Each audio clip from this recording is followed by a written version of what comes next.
Well, hello everybody and welcome to the next episode of the NLP Talks podcast. A little bit earlier today, we're doing it at lunchtime, and if you're watching live, you'll notice I have a headset on today because there's roadworks out the front, so I'm hoping it's not going to disrupt our recording too much. And if you are joining us either live on the replay, do feel free to say hello by commenting. We're live streaming on YouTube and also on Facebook. So do say hello and let me know that you have seen it either live or on the recording, because it's always lovely to have people let me know they've seen it. So I'm super excited today to have another amazing guest with me. Well, I say good afternoon. I think it's afternoon, Jody. I have no idea. Yes, it's 12. Didn't practice that bit, did we? So anyway, Jody, thank you so much for joining me. I really appreciate it. For the benefit of everybody that's watching the live stream today, could I just get you to do just a few little lines of introduction and before we actually get going with the actual podcast? Yeah, so hi everyone, I'm Jody Bennett. I am a mum to Stanley, who's 7, and William, who turns 5 next week. I'm a wife to Martin, and I'm a people director for a brewpub hospitality chain. Amazing. Lots of titles. Thank you for those of you joining us. I really appreciate it. Do say hello as we're going through the podcast, and feel free to comment as we go. Jody, without further ado, I know you have worked in HR for quite a long time now. But I'm just curious to go right the way back to the early part of your career. And I just want to ask the very obvious first question, which is, did you always want to work in HR? Was this always what you wanted to do? Or how did working in HR come about? I kind of fell into it, if I'm honest. So I had no idea what I wanted to do when I grew up. I did what everyone else kind of like explored the different, be a doctor, so all that kind of stuff. Yeah. And when it came to do work experience at school, I thought, well, maybe I want to be a nanny. Maybe I want to look after children. So I did some work experience looking after children and quickly realized I don't like children. So that kind of ended that career thought process. And then I started at Sainsbury's when I was 16. So it gave me a lot of opportunities to do lots of different things, and you learn so many different skills in relation to people management that I then ended up specializing in learning and development, organizational design, and then I did generalist HR. So I just fell into it, but I absolutely love it. So tell me a bit about, your HR career. Obviously, we're going to come on to talk about NLP because it's an NLP talk, podcast. But talk to me about your career kind of prior to coming and discovering NLP and doing some stuff with me. What was it like? So I've always been really confident as an HR professional. So I've always had a lot of confidence in my abilities. I've always had fantastic leaders. Whatever job I've done in HR, I've had really good mentors. I've always worked hard. I've kind of delivered my role objectives. I've made mistakes. I've learned from my mistakes. But I've always loved and had a passion for what I've done. And it's not ever been an element of doubt in my mind. That's something I've always, it's one of my plates that I spin that I've always had that confidence in. I love it. So what brought you to NLP? Because I'm kind of curious because, obviously I know a little bit about your background and you were hugely successful in your HR career and still to date, which we're going to talk about, but you were hugely successful in your HR career and well regarded as an HR professional, as you say, hugely competent, confident, and all of that stuff. So what brought you to NLP? I'm curious. Yeah. Look, the last few years, we've all gone through a lot of change. We've all, with the pandemic, and I know on your podcast that's been raised previously. I think for me, I liken it to a bit of an analogy, which is, when you're on a plane and you go through the safety procedures, and they say when the oxygen masks drop, you should put the mask on yourself before you put it on your children. Yep. For me, I was in that place where I was so self-sacrificing that I was putting the oxygen to everyone else rather than myself first, that I had depleted my oxygen levels. And I was at a moment of, I need to be able to help myself before I can help anyone else. So I needed to take some time out to focus on me, what I needed to do to make myself an even better person, not just an HR professional. I looked at lots of different therapies. I looked at CBT and things like that. And I thought, actually, no, they're not for me. I don't want to go back through past trauma. I want to focus on the present and the going, moving forward. And NLP kind of, just came about. And so I just embraced it and went for it. And it was definitely the right choice.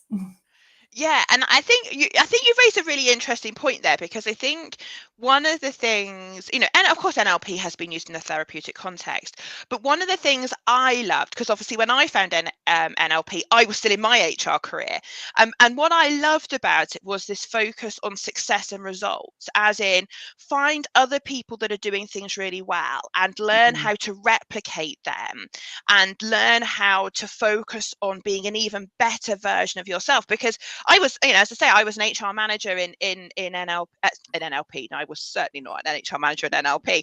I was an HR, I can't get my words out, an HR manager, and I was looking to help everyone else. It's really interesting listening to how you just described that, because I went on NLP because I wanted to be a better HR manager. I wanted to be a better professional.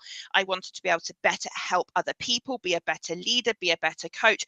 And it was all about everyone else. And I had a realization on my NLP practitioner course that actually it wasn't about anyone else.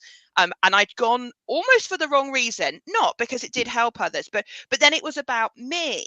And all of a sudden I had this light bulb moment on the course, and I was like, oh my goodness, this isn't about anyone else. This is about me first, and then I can help other people. So it's really interesting to hear you say that, because I can really relate to that. So let's talk a bit about your NLP training. So you have done our certified NLP practitioner course and certified coach course. So you've done the 11 days of training. So tell me, as someone walking into that room at that point in your career, looking for what you were looking for, and then you came and found me. And let's not make it about me, but the NLP stuff, like, what did you get out of it? What were kind of some of your light bulb moments training with me? That actually you're not alone, and a lot of other people in the room feel exactly the same as you do. Actually, people's limiting beliefs are really similar. Lack of confidence, you're really not alone. So that's really reassuring, in the way that that you're going on a journey with others. And actually you build really strong bonds with those people that you go on the journey with as well. I think I learned so much about myself. I learned so much about helping others that I thought, like I said, I've always had confidence as a HR professional, but to learn so much more about the pure, how to communicate, really rapport building, the language you use, and the difference between mentoring and coaching and all this. So I learned so many more skills and techniques. I think one of the things, I don't know about you, I'm curious to ask you this, but one of the things I really loved about doing the NLP practitioner course was there was absolutely no expectation on me. And as an HR professional, and in your case, a senior exec within HR, which we'll come on to, there is, your job title sometimes goes before you, doesn't it? And then when you're in a room like that, you're just one of lots of people, and you haven't got to be anything to anyone or be providing solutions, as we often do in HR and all those things. You could just be Jody. You could actually just soak up any bits, because as we've already said, you're super confident, super successful, very competent at what you did. But I don't know about you, I then sat there and went, oh, oh, I didn't realise I still had that. But actually it doesn't matter, because there's no one here that's, that it's going to impact on my career or anything. I can just be me, and I can just get it fixed, and no one else is going to be none the wiser. And you come out, you version 2.0, an even more improved version. I don't know, did you have a similar experience? Definitely. I think you definitely let the mask down, because you've got to be yourself. If you're not yourself, and if you don't throw yourself into it, you're not going to take anything of value away from the course. And I remember my first day, and even when we did introductions, I think I cried introducing myself, if you remember. I think you might have shed a few leaky eyes moments, yes. Yeah, because you've just got this weight of the world fall off your shoulders. It's like, I'm gonna get something so valuable out of this. I'm gonna learn so much about me, and I'm gonna learn so much about how I can help other people. And yeah, you just have this big release moment. I don't know if other people feel like that, but that definitely happened for me. I think you'll find most of us feel like that. It's like, finally, it's me time. Finally, I get to do that.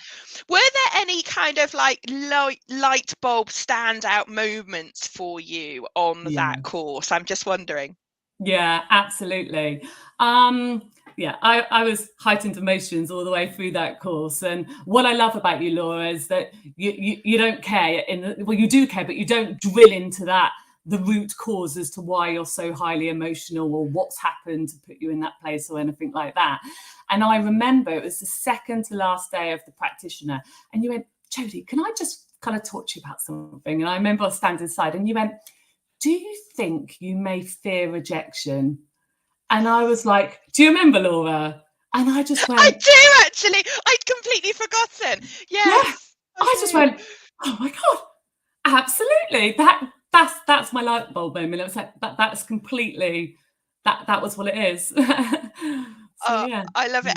It's interesting, because you say about, not drilling into things. I don't know about you, but it was one of the things I loved about NLP, because I was really worried that doing a practitioner course, that people would be asking me lots of questions about my past. And I didn't really want to talk about it, like, just leave it where it is. I'm not interested in any of that, and actually I love the fact that, you could deal with some of these issues without having to go through all of that stuff, because as corporate people, professional people, that's not what we're used to doing. Like, we don't go into lots of detail. Like, you don't ever get asked about any of that. It's all the kind of corporate stuff, and it suited me brilliantly. And this idea that NLP is content free hugely appealed to me.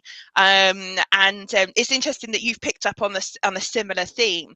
But yes, I do remember that moment, actually. It's coming back to me now. I'd completely forgotten. But yes, you'd been doing some stuff all week, hadn't you? And we were towards the end of it. And I don't know why, intuitively or whatever, I just picked up on this thing. And I remember saying, Jody, come over here a minute.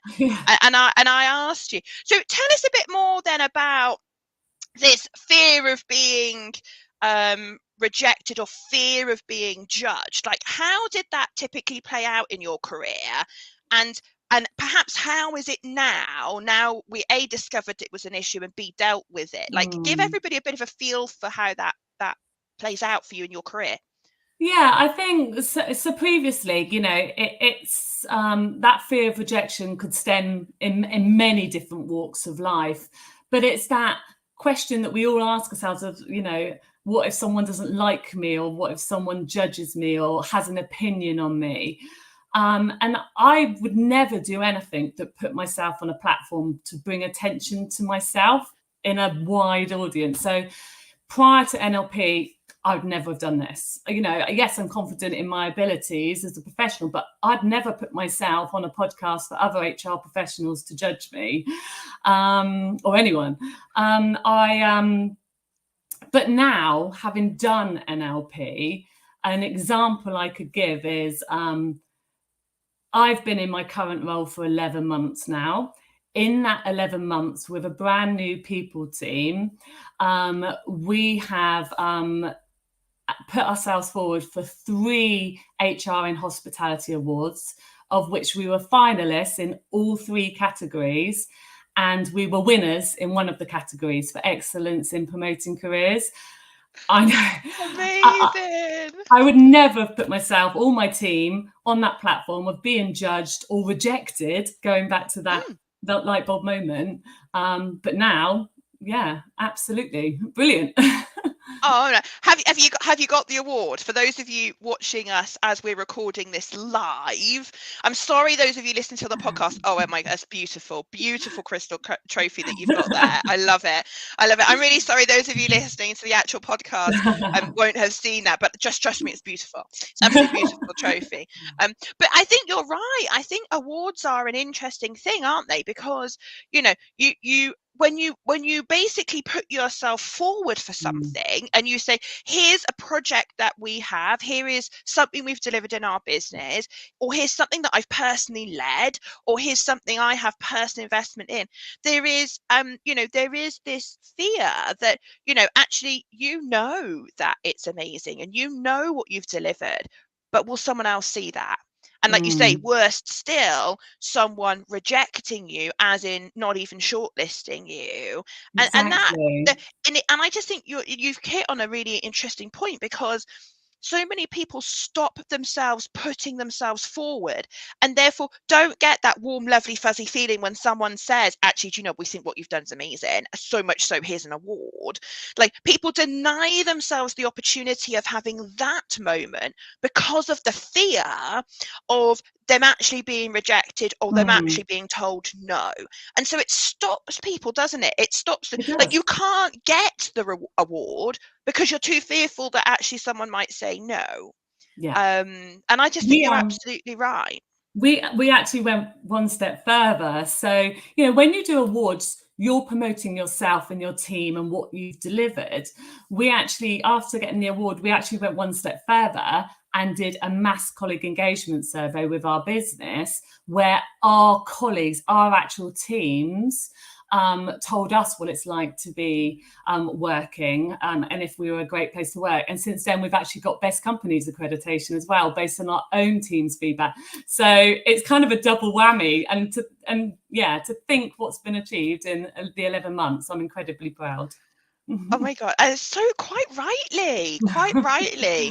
Award-winning team, award-winning function, award-winning leader of the function.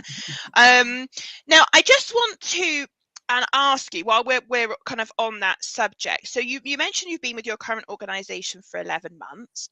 Yeah. And I know during that time, you've been recognized as a leader and exec within that organization. And as you and I both know, some organizations are very good at saying that people are important to them, but actually when it comes to being in the organization, you'd have this rude awakening where people you realize actually people are not that important. And in this particular organization, you had, I think, quite a different experience, if I'm right. And I'm just wondering, because obviously you've been so successful, I know, within your career just in these 11 months with them, and and have had changes to your job title and so forth.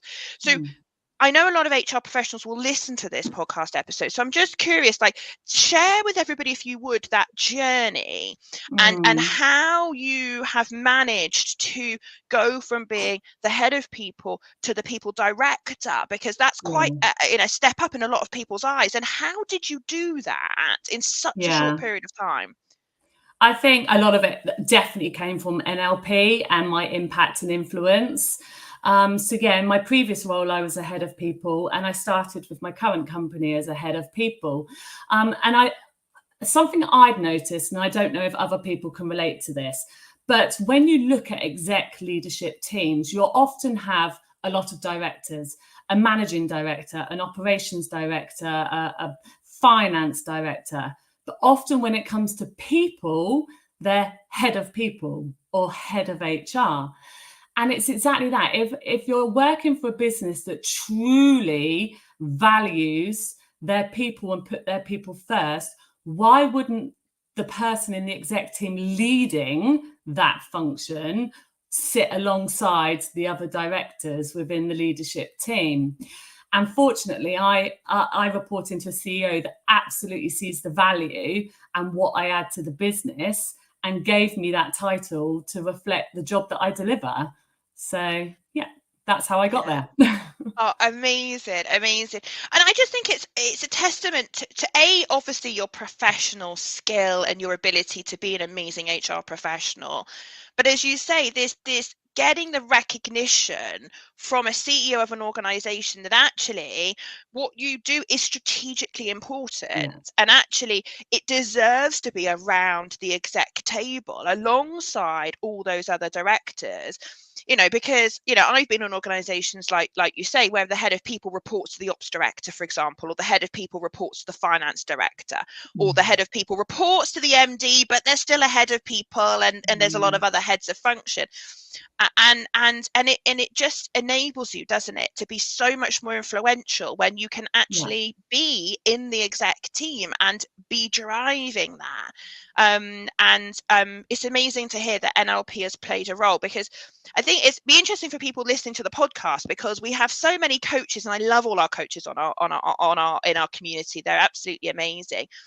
You're not a coach in the sense that you're not running a coaching business or anything else, and you've taken the NLP skills and applied them in a professional capacity, and really used them to influence a business, to elevate yourself. And I just think it's just amazing. It's just amazing. I'm like, oh my goodness, I'm so proud that I had just like a little switch in there of giving you a few extra tools, a few extra bits, just to complement what you already had. Thank you. And there'll be a lot of HR people that will hugely admire you for that. I know if I was back in HR, I would absolutely hugely admire your ability to do that, to really raise that agenda and to do that. Because we talk about influence in an organization, and there are so many facets to that, aren't there? How do you go about influencing an agenda of an organization and influence the CEO to see people as being strategic.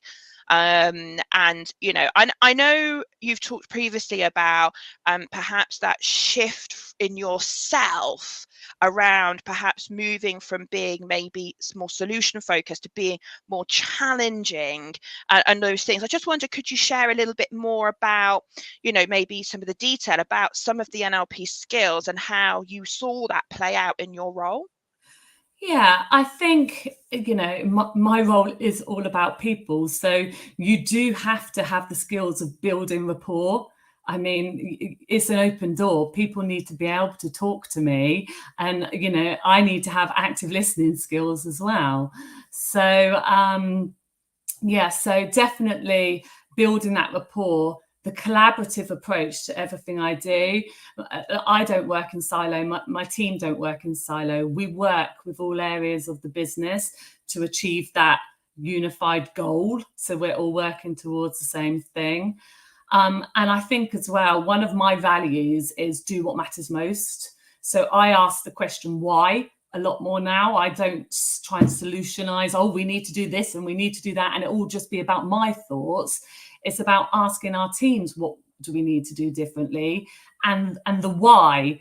And actually, it's a lot easier to get people on board if they're the ones coming up with the ideas, and they're the ones suggesting the business case, and they're the ones coming up with the whys, and you're supporting that delivery. So I hope that kind of answers the question. Yes, absolutely it does. No, absolutely it does. Like you say, rapport, great relationships, influencing, and perhaps a slightly different shift in mindset at times when needed to help you do that. The language that I use when I communicate. Again, I used to use but a lot. I didn't realize until after NLP, when I'm writing comms, I'm like, but all the time, or try. It's like, no, don't try, just do it. And don't. It's like, it's all those negative connotations. Yeah, I didn't realize how often I wrote them. So I'm definitely, in all my communications, I definitely go back through and I try and do does that suit a visual person? Does that suit an auditory person? And kind of go through those representation systems to make sure that I am bringing everyone on the journey with me and kind of, engaging everyone. Oh, amazing. I'm so pleased to hear. So the things that Jody was just talking about, just kind of, if I kind of just explain for those people that perhaps are not aware, one of the things that we talk about on the practitioner course is an introduction to language. We cover it much more so on Master Prac, but on Prac we start to really explore how your language is either getting in the way of your message or is supporting your message. And this regular listeners of the podcast will have heard me talk before about the power of the word but and try, which are the two that Jody just mentioned. So just to recap, in linguistic terms, but is what we call a negation, and it deletes everything that comes before it. So if we talk about it in the context of giving feedback, I might say to someone, that was a great presentation, but there are some things to improve. Now, the problem is the unconscious mind treats a but as a delete button, essentially. So when I say that's a great presentation, but there's things to improve, I've basically deleted that was a great presentation, and the person is just left looking at there's things I need to be improved. And depending on how they interpret that, if they've got confidence issues or they have self-doubt or they have some things, their mind will process that in a way, maybe limiting beliefs, process it in a way that perhaps that's critical of them, and they don't even hear the positive stuff. But we use but all the time in our comms if we're not mindful of it. And I always say to people, if you can take the word but out and maybe replace it with the word and, which is what we call a conjunction, it brings two things together, then people actually hear that was a great presentation and there are things to improve.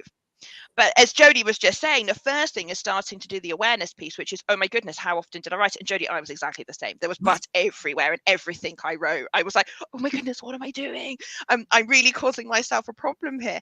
But it's brilliant when you start to see the changes. Now, the word try is also one that Jody just mentioned. So for those of you that aren't aware, the word try to the unconscious mind implies the possibility of failure. So when you say to someone, well, try for the promotion, we're actually planting the seed of doubt that they might not get it. And you're much better off, instead of saying try for the promotion, just say go for it, because you will put them on a much better path to taking action and getting the result that they want. And they're just two words that we cover on the practitioner course. So yeah, and then Jody just mentioned there the rep systems. They were a game changer for me in HR, absolute game changer, because we all have a preference in our language. So I'm kinesthetic, so I would always write any staff comms or emails or anything like that. I'd write it in a kinesthetic way because that's how I talk, that's me. And if the person receiving it is also kinesthetic, then that's going to land really well. But if they're not, and they're a visual person, an auditory person, or what we call an auditory digital person, so there's 4 preferences, that's not going to land as well. And I always say to people on the practitioner course, wherever possible with your comms, one-to-one emails, phone calls, workshops, trainings, meetings, I mean, you name it, if you can actually draw all 4 rep systems into your comms, then all of a sudden it lands better for everyone. Now, an example of that might be in a redundancy situation, because in HR, I used to run a lot of redundancies. It's kind of almost the downside of the role we do, but there we are. And I might, if you just listen to this sentence, so if I said to someone, I really want to make sure by the end of the day you understand what the new structure looks like. Someone will speak with you and make sure that you have an opportunity to speak to them. You'll know whether or not you're impacted by the end of the day. And if you are, we're here to support you. In that one sentence, I've covered all 4 systems. And this is how elegant you can be with your comms when you understand how to appeal to everyone. So I just thought, sorry, Jody, to kind of just take over, but I just thought, given you'd mentioned them, it was useful just for the listeners on the podcast to actually hear, the real value that sits behind those things. And I'm just delighted that you've seen such a difference, being aware of that. It's like one of those little nuggets, isn't it, that you kind of, it's a throwaway little like 2-minute thing on a prac course, and then all of a sudden you go, oh, actually this makes a big difference. Definitely. So Can I ask you, so obviously you've got a brand new people team that you're leading, 11 months in, and I'm wondering, is there an example perhaps you could share with everyone of how you have been using your skills to perhaps coach and mentor your team, and have you seen any benefit there?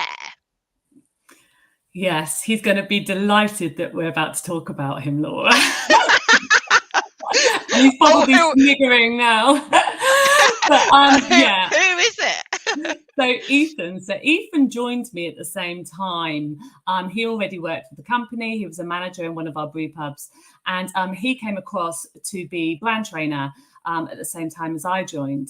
And I've mentored Ethan over the last 11 months. And in that time, the growth and his output and his confidence and his behaviors has been superb, to the point where he was actually one of our finalists for HR Rising Star at the HR and Hospitality Awards. Yeah. Congratulations, Ethan, if you're hearing or watching this. He's been promoted to Learning and Development Partner. Wow. And he actually attended your 2-day coaching diploma course, which he absolutely loved. He's a big fan. So yes. So Ethan, I loved it. I loved having you on the course, Ethan. It was amazing. And he's such a, absolutely loved him. I'll say no more. It's funny, the other day, actually, the other day I asked him for some feedback, and he wasn't comfortable. You could see he wasn't comfortable giving it. I was like, come on, just give me something, real opportunity I need to work on. And he said, well, actually, I've learned it's not just 1 cup of coffee, but it's 2 cups of coffee. I can't approach you before 2 cups of coffee. And I was like, you know what, I take that on board. I clearly get up earlier, drink more coffee first. Yeah, absolutely. Well, at least, Ethan, you've worked out how to get the best out of your boss, which is brilliant. And yeah, huge congratulations, Ethan, on your being a finalist in the Rising Star, and huge congratulations to you, Jody, for that piece of development and what you've done with him. And it is lovely when we get situations like this where senior leaders in organizations come on and do the training with us, and then they spot people in their team that they go, actually, do you know what, this would be really good for this person. And NLP isn't for everyone. I mean, I'm always very clear about that. It isn't for everyone. You've got to want to learn. You've got to want to perhaps change your outlooks on things and acquire things. And I always say to people, you're not going to love everything I teach you either, but what you do need to do is don't need to do anything, but I would encourage you to take from any course you do with me all the things that are relevant to you and your role and what you do, and implement them. So yeah, it's a shame. We should have got Ethan on as well, so he could have shared his thing as well. But yeah, so yeah, what an accolade. So Jody, obviously you did the 11 days training with me, and you clearly have had massive success in the 11 months that you have been in your role, both personally, for your team, for the organization you work in. An example of someone you developed with Ethan, like, that's absolutely amazing. And if we go back to the beginning of this podcast, where we were talking about you needing to put your oxygen mask on first and taking a bit of me time, talking to you as Jody now, as opposed to perhaps the people director of an organization, what is life like for you now, as Jody the person, having done all of this training? I would say I'm a far more balanced person. I think prior to NLP, I probably had a little bit of an addictive personality, in the sense that I threw myself so much into something I enjoyed so much that are at a detriment to other areas of my life. So I'm definitely far more balanced. I'm calmer and more considered in what I do. And I would definitely say I'm more present. So I am so much more present in what I'm doing in that moment. So right now I'm present, I'm here. Then it will be back to work this afternoon. But when it comes to this evening, it's all about my boys. It's my boy time. And when I'm with my children, they're my priority. That's what the moment I'm present in. So I definitely, like I say, finding a better balance. I'm also 10 pounds heavier, which I say I'm 10 pounds heavier of happiness. That's 10 pounds of happiness. I'm down to good pub food. Brilliant. But yeah, I would say, well, you saw me, Laura, a year ago to now. I'm smiley, I am happy, I am in a good place, and thank you, because so much of that is down to you.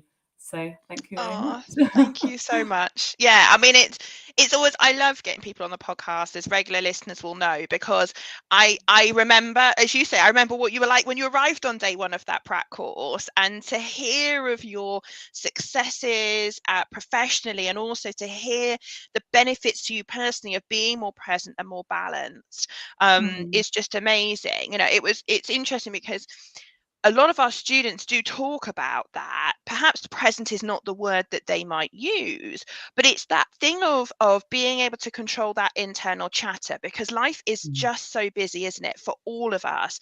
And when you're at work, you're worrying about the boys, and when you're with the boys, you're worrying about work, and when are you supposed to get you time, and when are you supposed to be Jody the professional, or Jody the wife, or, you know, and all of those things. And I think you're right. I think it ruins a lot of moments for a lot of people, because people are not present, you know, and we're all guilty of that. Listen, I'm not perfect. I mean, I still have moments where, you know, your head just is so full, but thankfully they're fleeting moments now. And the majority of the time, you know, people like yourself, like me, like all of our other students, do talk about this point of, actually, there's more joy in my life, I'm more present, I'm calmer, I'm more balanced, all the things you just said, which I just think is just wonderful for quality of life.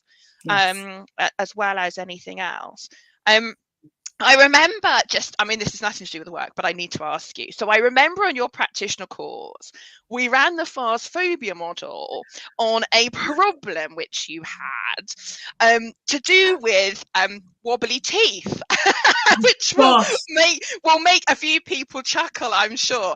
So Jody, could I just get you to share the wobbly teeth story? We were doing the fast phobias model, and so I had children relatively late. I was 35 when I had my first Stanley. And I was like, at one point I was like, do I really want children? And the reason I wasn't sure if I really wanted children is because I was terrified of them getting wobbly teeth. I don't know whether I can't remember. I don't know if it's because of my experience when I was younger, but absolutely terrified of wobbly teeth, to the point where I said to my husband, we're going to have to send them to the grandparents during the time they have wobbly teeth, because I can't deal with it. I just won't be able to deal with it. And so, when it came to doing the fast phobia model and we did wobbly teeth, we couldn't tell straight away if it worked or not, because you can't just look around the room and go, okay, who's got a wobbly tooth? Bring it on. So it's taken a while for me to actually see if the model worked. And this is a little bit creepy, but I've done this just for the purpose of this. So in here is my son's teeth. I love it. Now, for the purpose of the podcast, she's showing us a tiny little box with beautiful crystals on the top.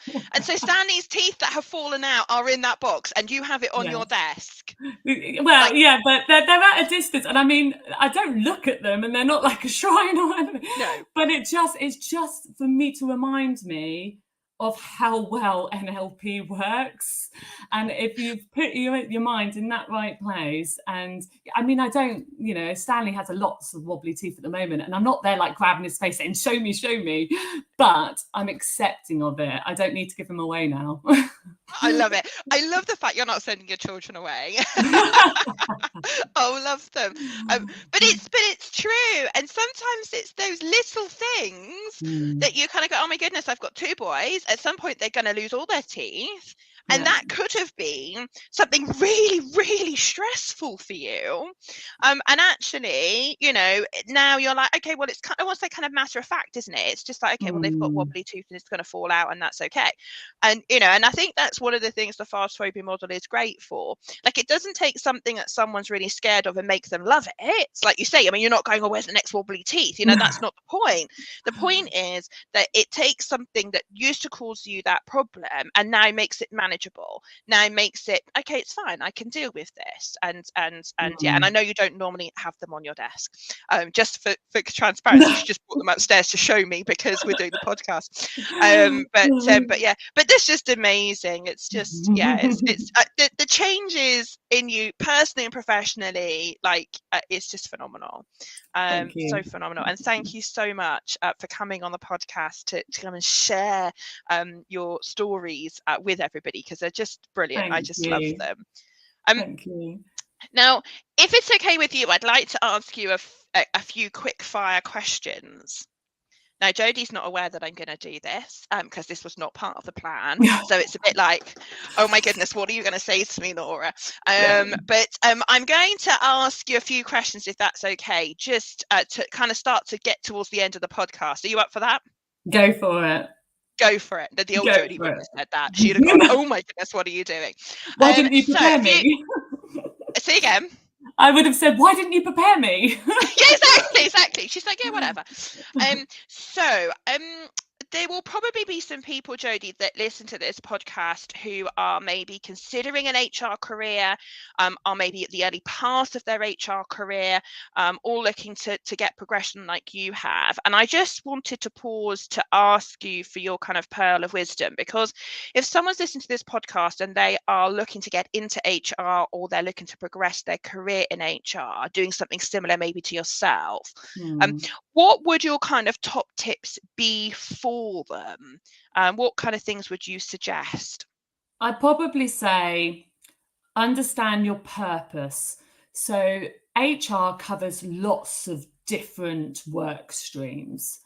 And for me, I'm more people focused in the sense that I like focusing on a company's culture, the values, the vision, the behaviors, how you make it a fun and great place to work for people. So that's what motivates me. That's what inspires and gets me up every day, focusing on those kind of work streams. I still have a great understanding of employment legislation and recruitment, but it's understanding exactly what you enjoy the most, because I personally, just with those examples, I think there is a little bit of a difference between HR and people, and I would definitely put myself in the people camp, based on the examples I just gave. I'd also say really consider the industry in which you want to be an HR professional. I've only worked in hospitality and retail. I love those industries because they're fast-paced, they're customer focused, there's remote management, there's multi-site, big numbers. That's what really kind of gets me going. But legal might be, or finance might be what interests someone else. So really understand the type of industry you want to be an HR professional in as well. Amazing, such sage advice, pearls of wisdom. So thank you. Okay, so let's do a few fun things. So if you were going to be on a desert island all on yourself, and you could only take one thing, what would you take? One thing. One. I'm not letting you have any more than one. You can only take one thing. I can't say my family. No. I mean, like, no. You're on. Let's go hypothetically. You're on a desert island on your own. What's the one thing you would take? Oh, can I be shallow and say something like Botox? You absolutely can. I love it. Brilliant. I value so much more in life than Botox, I promise. Absolutely, I know you do. That's a good fun answer, though. Okay, so if you could have anything written on a billboard, what would you have written on a billboard? Oh. As Jody now, I don't want the professional answer. As Jody, what would you have written on the billboard? I would say, oh God, this is a bit deep. Hurt people. So less judgment, more kindness. Love it. Absolutely love it. If you could have coffee with one historical person, who would you choose? Oh. Does it have to be a famous historical person, or is it someone who's no longer with us? Okay, today? You can have anyone. If you could have coffee with anyone, go on. Who would you have coffee with? Probably my dad. He passed Oh, away when I was 23, so I'd probably want to have that moment coffee again. with it. I love it. 3 Amazing. heap sugars he'd have. I love it. Brilliant. Brilliant. So reflecting on your experience of training with us here at Unleash Your Potential, if you could pick one word to encapsulate your experience of training with us, what word would you use? I'd say powerful. Good. Love it. Can I Love say it. one other thing though? Oh, go on, go on. Everybody always does this. They're like, no, but I want to say something else. I would say it's a triangle though, in the Mhm. sense of, yes, you've got NLP, but if you're going to do NLP, do it with Unleash Your Potential and do it with Laura, because that's what makes it powerful, that triangle. Oh, that's so kind. Thank you so much. I love it. I love it. And final question, if you could go back to your 18-year-old self and give yourself one pearl of advice, what would you say to her? I would say no more. Say no. Yes. Oh my goodness, we could all do with doing that, right? We Yeah. all could do with that.